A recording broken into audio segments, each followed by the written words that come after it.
Hey guys, I'm Jonathan Brenneman. I'm speaking from my backyard here in Rio de Janeiro, Brazil. I'm doing a short video on my book, What Really Causes Needless Casualties of War, Why We Have Authority Over All of Satan's Power, and Why People Get Hurt. When I was 14 years old, I went on my first missions trip, and I decided that I wanted the rest of my life's purpose to be seeing nations and people groups come to Christ.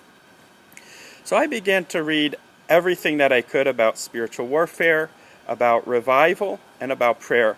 And I began to engage in prayer for the nations as well as going on other mission trips. When I was 17 years old, some friends that I went to all-night prayer meetings with warned me about confronting territorial spirits or principalities in prayer. And they taught me that it was dangerous and it was beyond our realm of authority. It was presumptuous and we could get hurt by doing so. They referred me to a book which I read, and I initially took that as a needed correction, and I said, well, I'm not going to pray that way anymore. I'm going to be real careful. And so it brought a lot of confusion, honestly, about how far I could go in prayer and what I could say. But even when I had read that book, I took it as a needed correction, but there were still some problems with the scriptural interpretation in it that just I couldn't reconcile. And as I began to go back and to consider the testimonies of people who have seen nations transformed, and to consider the scriptures again, I concluded that I could no longer accept the notion that Christians don't have authority over principalities or territorial spirits.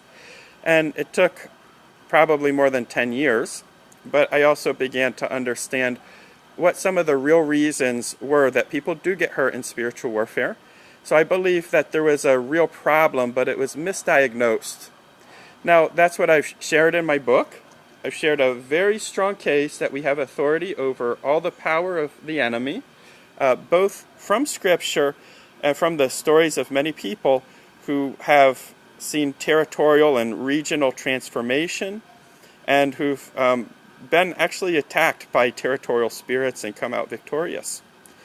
So this book has really cleared up a lot of confusion for many people, and it's just, people have said it's taken away the confusion of what we can and can't do in spiritual warfare, and it's taken away the fear surrounding the topic of spiritual warfare. Also, of all the people that have read it so far, nobody has come back yet and said, I'm not convinced, I still believe that we don't have authority over territorial spirits. Everybody so far that has come back has said, yes, Scripture does teach, and that you've made it really clear, Scripture does teach that we have authority over all the power of the enemy. Okay, so thanks for listening, guys, and I hope you'll get the book.